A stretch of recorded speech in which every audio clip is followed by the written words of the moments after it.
Prue, thank you so much for joining us today. It's an absolute pleasure. Obviously, here to talk about your fabulous book, which I have thoroughly enjoyed reading. It's your common candor, wit, charm comes throughout the whole book, which I know so many people will have shared and experienced as well. But I guess my first question for you is you talk about how writing is almost like a disease for you. You can't not do it. So why this particular book right now?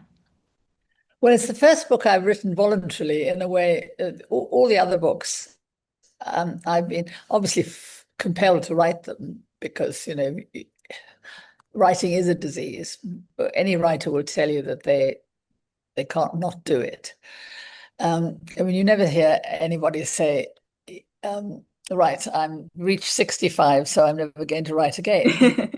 Don't, Right. you don't do that. You can't. You just got to keep But going with I it. think this is the first book that I've actually wanted to write, because I got so many people had, it sort of struck me that so many people of my age are actually having a very good old age, but old age gets such a bad rap. I mean, everybody talks about, I mean, even when I wanted to call this book Being Old, and I said to the publisher, I'm going to write a book called Being Old.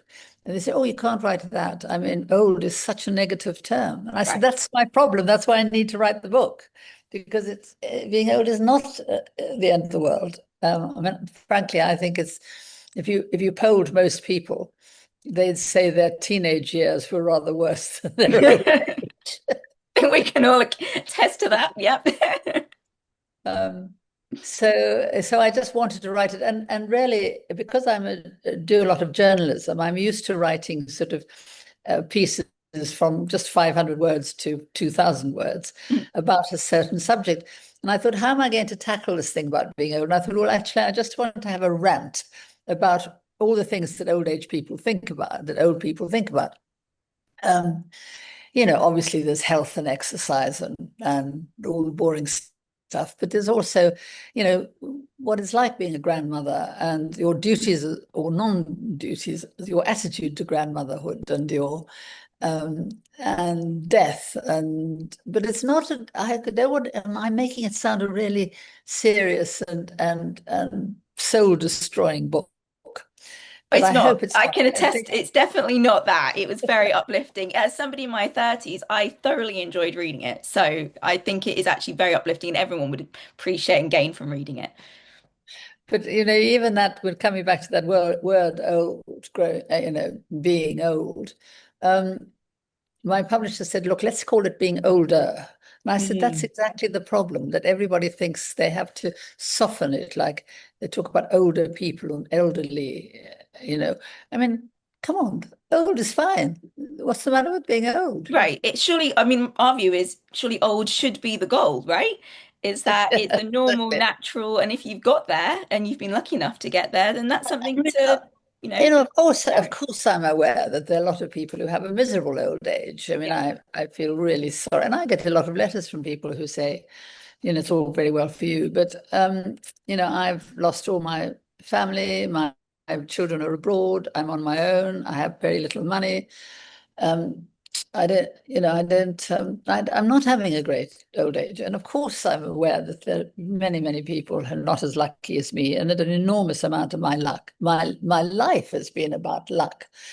It's also been about having energy and grabbing the opportunities when they come. But I can't pretend I'd be as happy and as relaxed as I am now if I hadn't been very lucky in my earlier life. Yeah.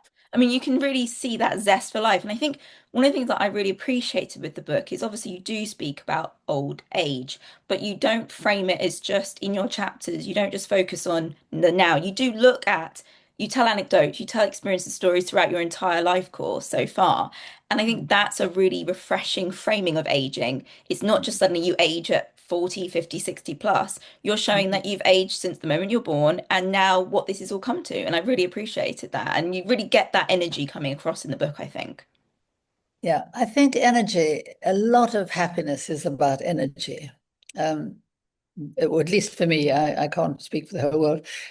But I do think I've been lucky to have been born with a sort of enthusiastic energetic, perhaps sometimes tiring. I mean, I do remember my children saying to me once when they were quite little, "Oh, Mum, you're so tiring," which is, what you say to your children, not what they Right. say Yeah, to yeah, you. exactly. It's the reverse of what we're used to. But, Yeah. but I think that the sort of delight in life and the will to and to do things, and it's a lot to do with that's a lot to do with energy, and Mm, that's to do with your constitution and your health and your, I don't know what it is, but I don't think it's easy to affect. You can't just say to somebody, get right. enthusiastic. You can, I think you can help yourself a little bit by, I mean, there's some truth in that, my grandparents or my parents' attitude, which was very much get on with it, um, put a smile on it, um, stop complaining, think about, look on the bright side, all those things. There's some truth in it. And if you do put a smile on it, you do actually end up smiling. Yeah, I love that. That's a really great sort of mantra, I think, for any stage of life, isn't it? Really, you just sort of, yeah, as you say, that attitude can frame it. But like you said, some people might do find aging hard, and it isn't the easiest. In the book, you talk about the light and shade of aging. You don't gloss it, make it out as if it's the perfect experience. You talk about, body changes, having to adapt things with your love for riding, tennis, fishing, things like that. What Yeah. would you say to those who are perhaps struggling with the idea of being defined by their past still, or they get written off as they get older? I mean, you're a powerful example of growth, new opportunities, but also adapting. What would you say to those who feel that perhaps their best years are behind them or are treated as such? Because you're a perfect example of that not being the case. Well, first of all, I think I'm not qualified to advise anybody. And in fact, I'm rather nervous about this book because I wrote it as a sort of jolly rant about my old age. I did not for a minute realize that it would end up on the self-help shelves, as something that people could dip into for advice. I'm not trying to advise people, although, of course, I do often slip into that because I'm saying what I think. Mm. Sharing your Um, perspective. Yeah. yeah, I've got an opinion, so I say, um, and I think, it's never. I've been lucky in the sense that sometimes I think it's actually a lack of sensitivity that I lack sensitivity, so that it's never occurred to me that I shouldn't, because I'm a woman or because I'm old or because I'm too young or whatever it is, that I shouldn't have an opinion or I shouldn't be allowed at the table or I shouldn't. I've never felt excluded. And I think that's partly because I'm South African.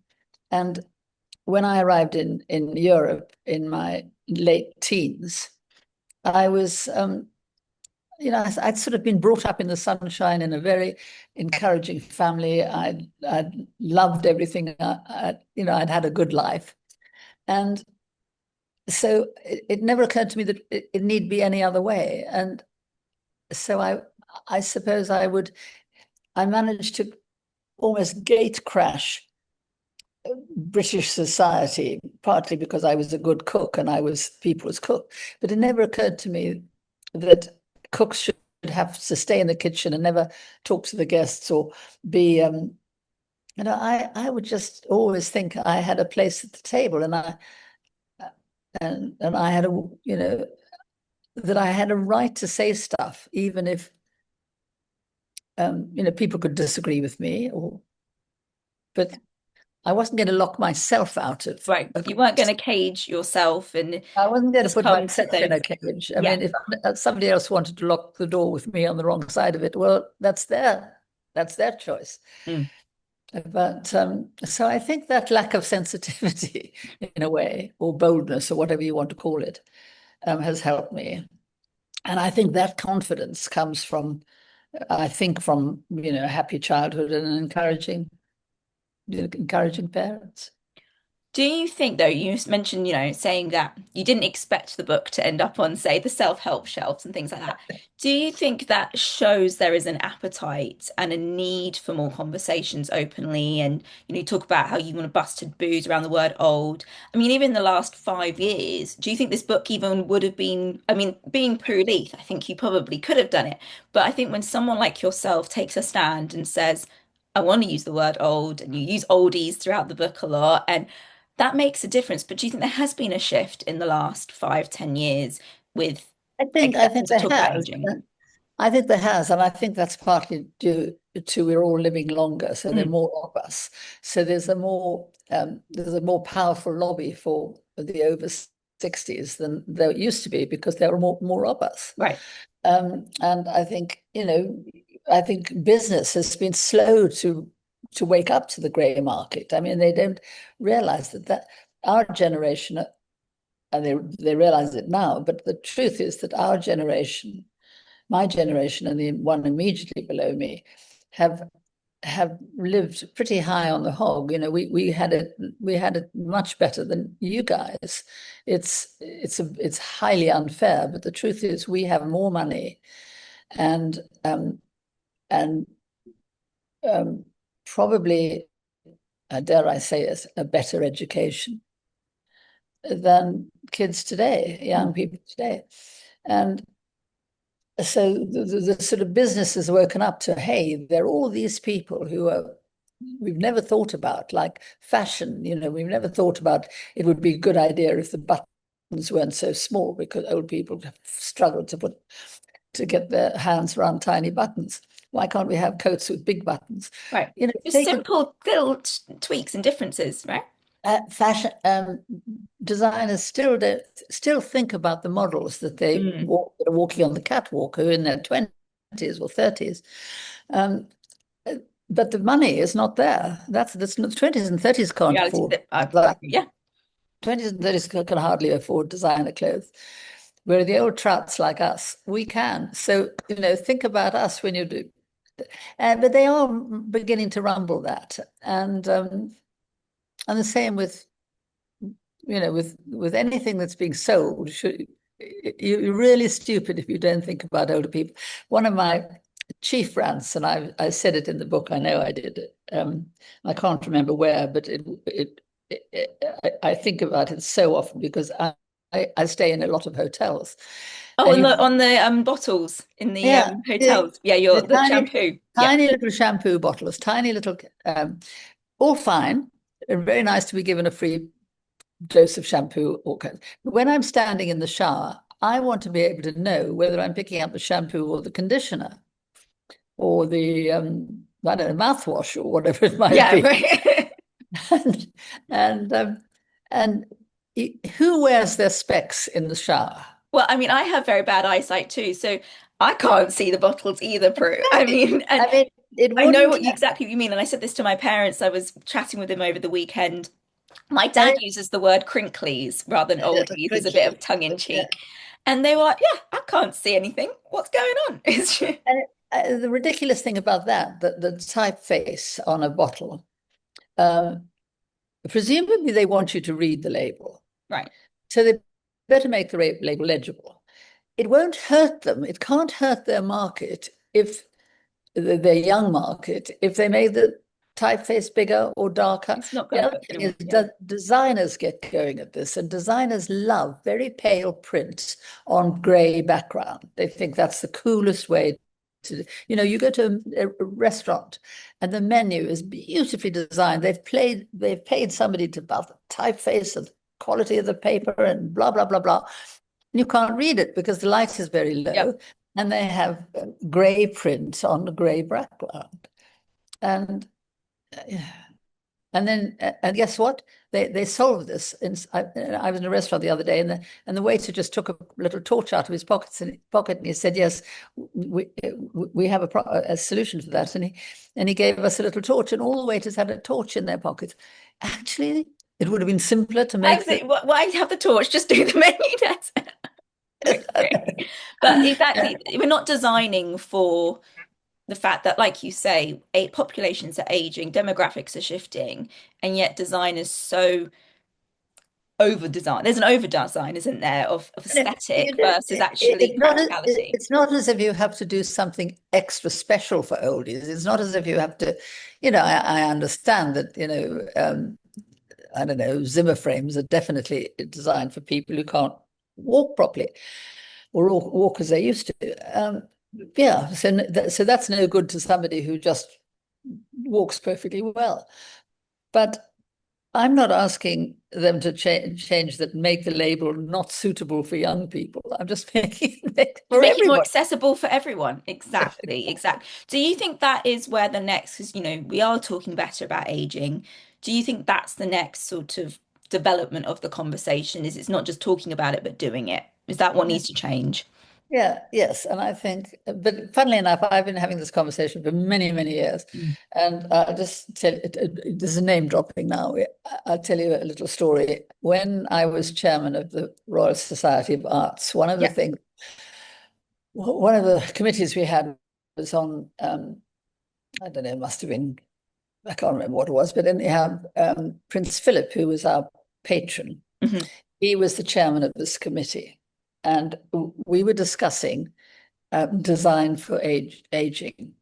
And I remember him jumping up from the table. It was a long time ago, so he was obviously more agile than he was when he at the end of his life. But he jumped up from the table and he went to the heating thing, and he said, "Why can't the controls for the heating be at the top level rather than the bottom of a central heating radiator?" Mm. Be- You have Because to for bend me, down more. Yeah. he said, for me, I have to bend right down. It's extremely awkward and it's difficult to do.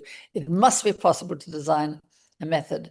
I mean, obviously, it must be to do with gravity that they have it at the bottom, but in the modern age, there must be a way to do it that you Right. can alter the heating from the top.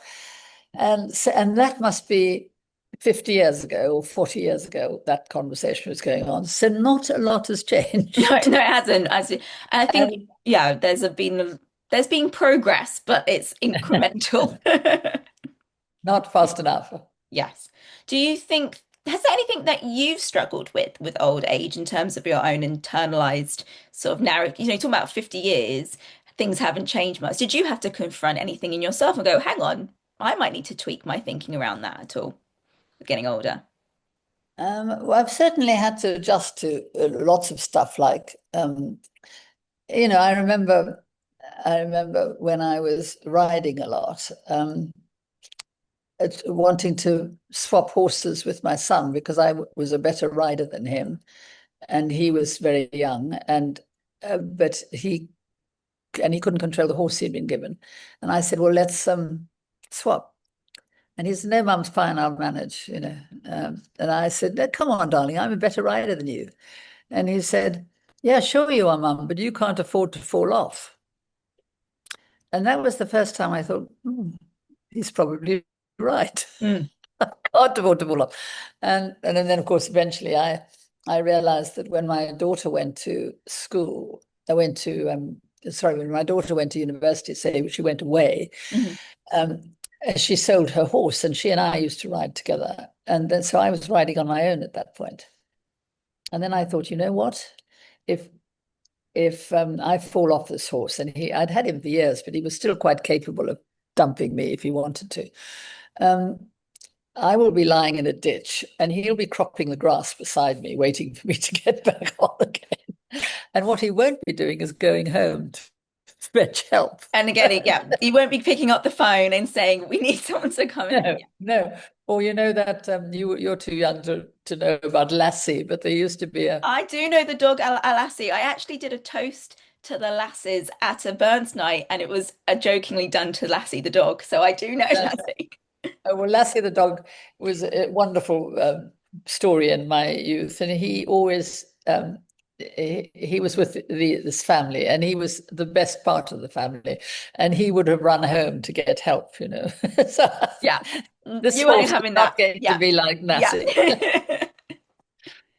But was that Yeah. was that something that you struggled with at all, Yeah, or that was I took didn't some struggle time? with it. I just thought, well, that's that bit done. I can't do writing anymore.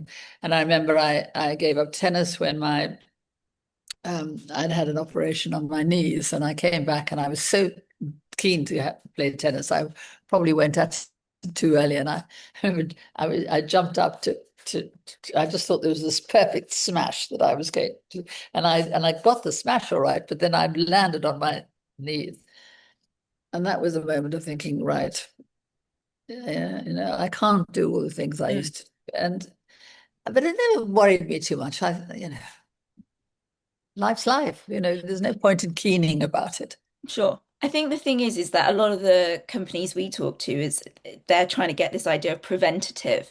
The reality is a lot of people start adapting once they've had an injury or an accident. Yeah. And perhaps what we need to be doing is changing framing and thinking this could happen. So, like you say, you've had to go with maybe your kids saying, Mum, come on, you can't risk it. That's where we sort of need to be a little bit Yeah. more able I to have think, that yeah, realism. yes, yes, it would be good if we could look forward more. Yeah.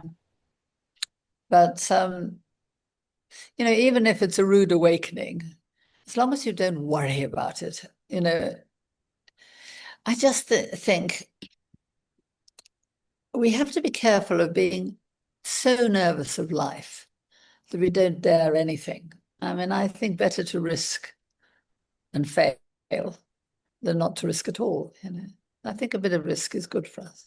The story in Make your your book heart where go you talk faster. about putting the card in, if you, in your at the very beginning when you're catering, and then at the dinner party, that's a risk.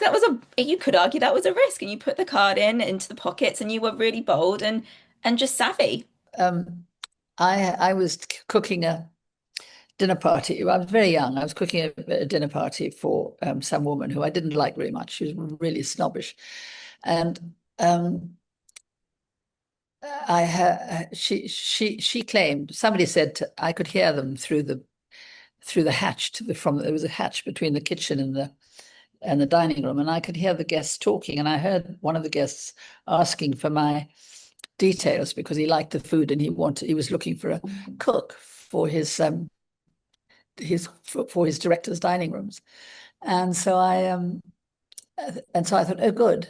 I'll listen to what she said. And she said, oh, no, no, that woman in the kitchen, that girl in the kitchen, she's not the cook. I do all the cooking. She said, I wouldn't dream of having a cook. And I thought, right, Carl. Anyway, I didn't open the hatch and put my head through and say, I heard that and it's not true, which is what I wanted to do. Yeah. Did think, no, that's not very clever. But then I remembered that I had hung up all the coats when the guests arrived in the hall. So I went and put one of my business cards, which I just had printed, and I wrote on the top of each of them, your dinner was cooked by, and I put them in the pockets of all the coats. Brilliant. And the next day, that guy who was looking for a cook rang me up, and I ended up being one of I got the job of doing his dinner parties and his director's lunches. And he said to me, you know what? I thought your cooking was great. I loved your food. But he said, I was much more impressed with your marketing skills. Yeah. Yeah. And I think there's a moral in that. When you're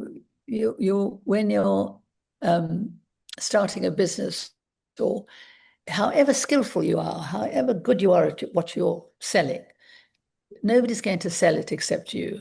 So you have to do your own marketing. Yeah. And I've instinctively been a chatterbox and a confident. So I sort of did that instinctively, but it was as a reaction to that woman just being a right cow. You use that energy to actually do something different. Well, actually, the phrase ageism is never in style came about because a group of businessmen told me that aging and ageism wasn't a problem. We shouldn't talk about it. And I wanted to yell back at them, but instead I went home and I came up with the phrase ageism is never in style. So, use that, harness that energy and make it work for you. What does Yeah. the phrase, if I was to say ageism is never in style to you, what would you say? What would it mean Well, to I you? had to think about what it meant, but of course, once you read the sentence properly and you think ageism is never in style, that's right. It's an ambition rather than the facts, I think, Yes. because because a lot of people are ageist, don't, won't even look at the CV of somebody if they're over 50 or something. But it's, Yeah. as you say, it's an aspiration. It's not reality yet. I mean, it should be reality, but it's something that we are striving towards. I think most people would say ageism is wrong, but Yeah. then they'd say, but there are practical reasons. I don't hire people over 50 because they're more expensive than people over 20. You Mm. know, Yeah. they will often, it's not, they don't think they're being ageist, they think they're just being practical. But then it's showing them actually the other value that they can gain from actually investing in experience, investing in gained, knowledge, wisdom, institutional knowledge, and connections. And I think that's something that we're seeing a lot of is now as populations are aging, how can we turn that into an amazing opportunity? Yeah. So It's one, so interesting oh, sorry. because you're very young and how did you decide to do this? Because It was my mum. So she's actually now in her early mid 70s. And I noticed how she felt increasingly alienated as she was getting older. Like you say, old shouldn't be a negative, but I realized that there was something completely disconnected. And you talking about fashion, I saw there were more options for me even as a teenager than yeah, my mum when she was in her 50s, and she's the one with the disposable income. So yeah. it Well, was really that which sparked it all. yeah. I'm forever going on banging on about color. I mean, I love your pink hair, by the way. Oh, It's great. thank you, thank you. Do you change your chair when you change your hair? So this is brand new So to it was match. bought to match the It hair. was bought Good, to match the hair. good for you, And my good for you. husband set it up for me today, and he'll be very pleased that you spotted the chair. Excellent. Well, I always bang on about that. A lot of old people, or not so old people, but people of 50 or 60 will say to me, "Oh, I used to always wear color. And in fact, my favorite color is red, but I never do now because Yeah, they not, feel like it's it's not not safe. They want to it's not fade away. appropriate. It's not Yeah, appropriate. And then, if we bang on about being sidelined and not noticed, maybe we could do something about that, like just make sure we are noticed. yeah, Old people need help where young people don't. I mean, to be honest, you would be beautiful without a scrap of makeup or without, pink hair or anything, because young people have the beauty of youth. Um, but old people need a bit of help. So I'm all for, I think color. It just lifts it. color. Color, vibrancy. My mum wears. I mean, now it all started because she struggled to know with what to wear. Now she's got too many clothes, and Yeah, and she gets me too. compliments all the time as she walks out. By all ages, saying, "I love that color. I love that." It's just Yeah. energy, isn't And, it? It and going I back to bet, that energy.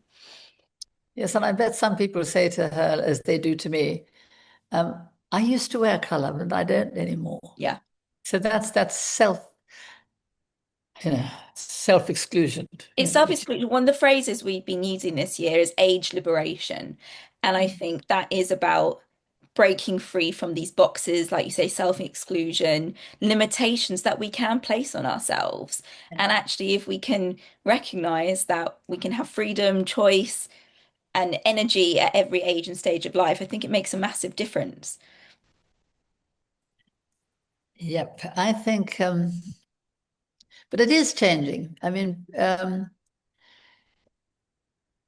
it certainly is changing in media. I mean, I think 40 years ago, I wouldn't be hired to present Right. anything. Yeah. Whereas today, there's Miriam Margolis, there are lots and lots of us who are Yes. still in work and over 70, and in my case, over 80. Um, and I think Bake Off has been particularly good. If you think that I was um, pretty well 70 when they hired me, I Mm, guess. mm. No, I was well into my 70s when they hired me. And and I suppose Nigella's 60 something. And Paul, none of us are spring chickens. And I think that's great. I think it's fantastic. But one thing I did want to ask you when you mentioned it, and I appreciate we're kind of coming to the end of the interview, but one thing I did want to ask, because obviously it gets talked about all the time, is cosmetic procedures, things like that. And you're very transparent, you're very open about the fact that you had some work in 50. But what struck me in the book is how you said when you I then love look, that. I love that. I love that wonderful euphemism, had work done. I know it's a bit of a Had weird phrase, work isn't done. it? I mean, come on. I mean, we're talking about facelifts. Yes, cosmetic procedures. And you talked about, though, when you look back at the pictures, you realized that actually you didn't think there was anything wrong. And then when you got into your 60s, you sort of went, oh, well, actually you cared less. So do you think there's almost a kind of a, that we talk about the U curve of happiness with age and it goes down, then it goes back up. Do you think that also comes with confidence and how people can navigate that? Because there are a Well, lot of women who do I feel mean, really I honestly believe that the procedure. greatest joy of old age is that you don't give a stuff, really. I mean, I shouldn't say that. I better say it again. You don't, well, I suppose it's the same thing with I think it makes sense. the It thing makes, about old age is you don't give a toss. You yeah, really don't. yeah. And so you don't mind what people think so much and so forth. And actually, it's good we don't, because I think people think more of you if you are more relaxed and not. But on the cosmetic surgery side, I had bags under my eyes, which bugged me when I was in my 40s. I mean, really bad bags under my eyes. So that's what I had done. I had my eyes completely, and it was fantastic. I mean, overnight, I had no bags under my eyes. It was just, so I was really pleased with that. And I think sometimes cosmetic surgery is a good thing. My mum had a boob job in her 70s because she had always hated the fact that she had very big bosoms, and she was an actress. And in the 40s, it was fashionable to look like a boy, that sort of slim look. Yeah. And she used to have to strap her Wow. breasts up. They were bandaged them Painful. in order to go on stage so that she would look the you know really ridiculous. And so when I said to her, I was rather cross with her because I remember saying, Mum, is this just a cry for attention? Are you having your boobs done just so that I can have to spend 3 weeks with you looking after you? Because it's a major operation. Yeah. Um, and and she said, not at all. She said, the reason, she said, I've always hated my um, boobs. And she said, I only kept them because your father was rather fond of them, which I love that. And she said, but he's dead now. So, And make a I'm choice. and she pulled her neck over her shoulder so that I could see these deep grooves where her bra had been Mm. for 40 years or 50 years. And she said, look at my shoulders. That's from carrying these great heavy things around, and I don't need them anymore. So they're going. So I was convinced by her argument. And you know what? As soon as she was delighted with her operation, and she immediately lost a lot of weight generally because she felt better. So she started dieting. She got she hadn't had a job for a while. Actresses, older actresses don't get jobs easily. And then suddenly she got a major job playing the lead in a huge play. And it just transformed her life. So sometimes cosmetic, what I worry about is young people um, doing it for fashion reasons Mm. rather than, I Yeah. mean, my mother did it because she had always knew that. I did it very deliberately because I felt unhappy about that. But I think young people are sometimes having Botox and enhanced bosoms and bottoms and things, not for the fashion, but not for the because they badly want it, but because everybody else is And doing they it. feel the pressure to do it. Yeah. I think that's it. And And that's exactly what we it's stand for. so expensive, and Yeah. then they've got to spend often a lot of money undoing it later. Yeah. And that's what we respect choice, agency, but why are you doing it? And I think that's what the question Yeah, has to be. exactly. And I think Exactly. that's what comes through in the whole book is just it's about having choice and agency in old age. You know, you talked about how you don't want to be pushed from Bake Off. You made the choice. You've now decided it's time to leave. And I think that is a really cool message that comes throughout the whole book is it's about having agency and And as I much think choice and control as possible. It's not all, and you can't control everything, but what you can control. you're absolutely right. And I think that agency, as it was a fashionable way of saying, taking control for Yeah, yourself, of yourself. It's your life, it's your body. yeah, You have to make the decisions about it. And I think never more than with assisted dying. I really believe that we should have the right to leave this life if it's become intolerable. yeah. And if you're in a situation where you have an incurable disease, which is incredibly painful, the prognosis is, another 3 weeks or 3 months of intense and horrible agony, Mm. but you don't know exactly when you're going to die. Wouldn't it be nicer to be able to say, I'd like to stop now and I'd like to do it next Wednesday and I can have all my family around me and I can die at home in my own bed, not in agony in a hospital. Yeah. I just think it's a choice and Mm. we ought to have that agency, which at the moment we don't.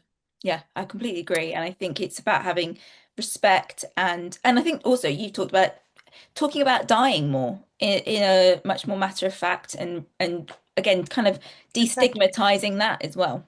Yeah. So, if there's one thing that people can take away from being old and learning to love it, what's the one message you would love people to take away from the book?